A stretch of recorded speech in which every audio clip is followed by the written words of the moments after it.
Bismillahirrahmanirrahim. Assalamualaikum warahmatullahi wabarakatuh. Sahabatku, berjumpa kembali dalam Ustadz Aris Wibowo Channel. Apa kabarnya hari ini? Mudah-mudahan dalam keadaan sehat walafiat, senantiasa mendapatkan lindungan dari Allah Subhanahu wa Ta'ala. Sahabatku, kembali kita akan melanjutkan kajian kita yang kali ini kita akan membahas sebuah pertanyaan. Apakah pertanyaannya? Ustaz, bagaimanakah hukum menggerakkan telunjuk saat tasyahud?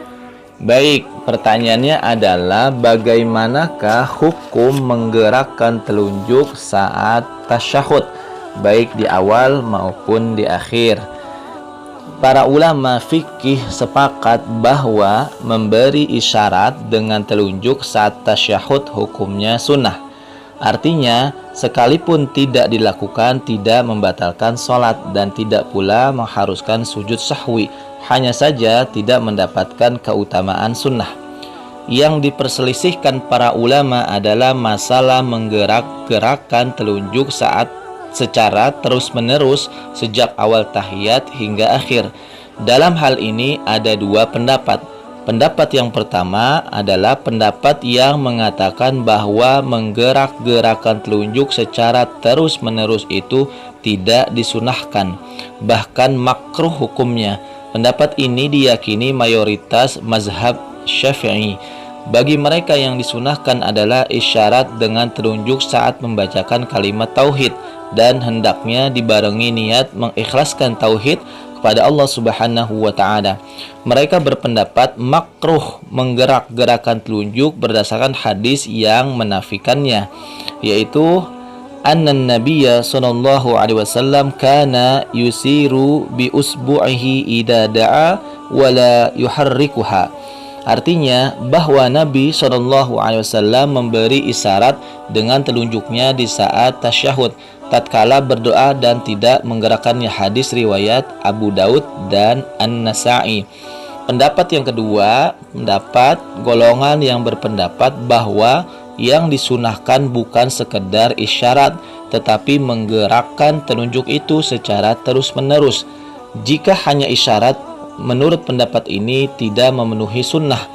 Alasan mereka adalah riwayat hadis yang mengisbatkan atau menetapkan tahrik, yaitu summa rafa'a usbu'uhu fara'aituhu yuharrikuha yada'u biha. Artinya, kemudian mengangkat telunjuknya dan saya melihatnya menggerakkannya saat berdoa. Hadis riwayat An-Nasa'i dan Ad-Darimi. Mereka memahami bahwa lafaz yuharrikuha dipahami sebagai memberi isyarat dengan menggerakkannya. Sedangkan bagi kelompok pertama, kata yuharrikuha dipahami sebagai memberi isyarat bukan mengulang-ulang menggerakkannya agar tidak bertentangan dengan hadis yang menafikannya.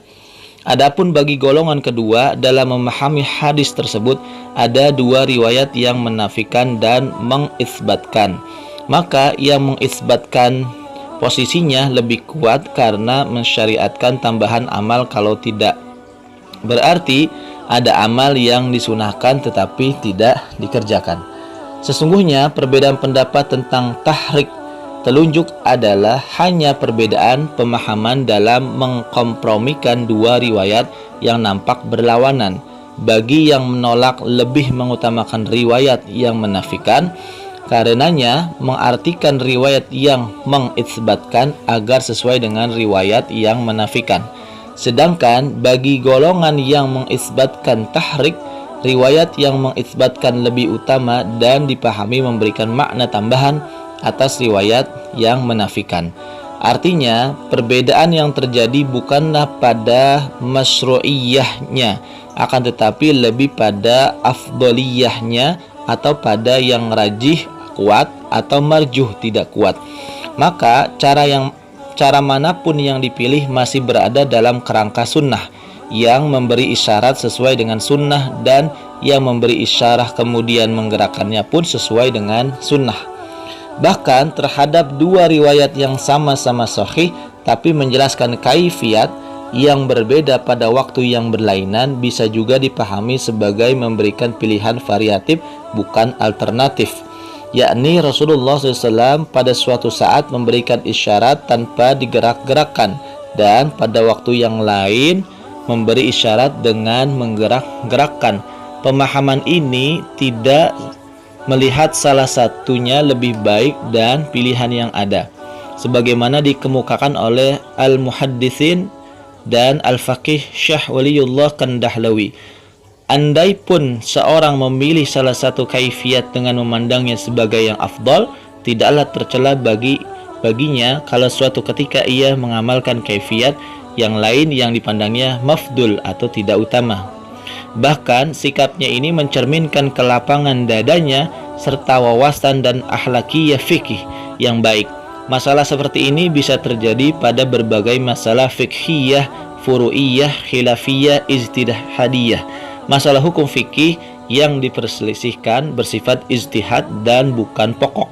Terhadap kaifiat lain yang diperselisihkan, mana yang rajih kuat dan mana yang tidak, seperti pada sholat subuh yaitu adanya kunut atau tidaknya.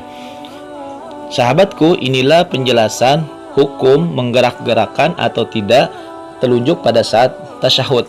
Intinya adalah ini adalah perbedaan pemahaman dan bukanlah hal yang pokok. Maka berkaitan dengan pemahaman atau fikhiyah, maka diutamakan adalah kita saling memahami, saling bertoleransi satu sama lain, bukan saling menjelekkan atau merasa yang paling benar.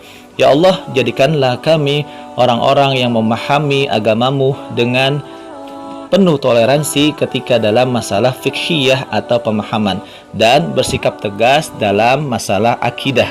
Ya Allah, jadikanlah kami orang-orang yang memahami ini semua dengan petunjuk-Mu. Hasbunallah wa ni'mal wakil, ni'mal maula wa ni'man nasir. Mudah-mudahan yang sedikit ini bermanfaat.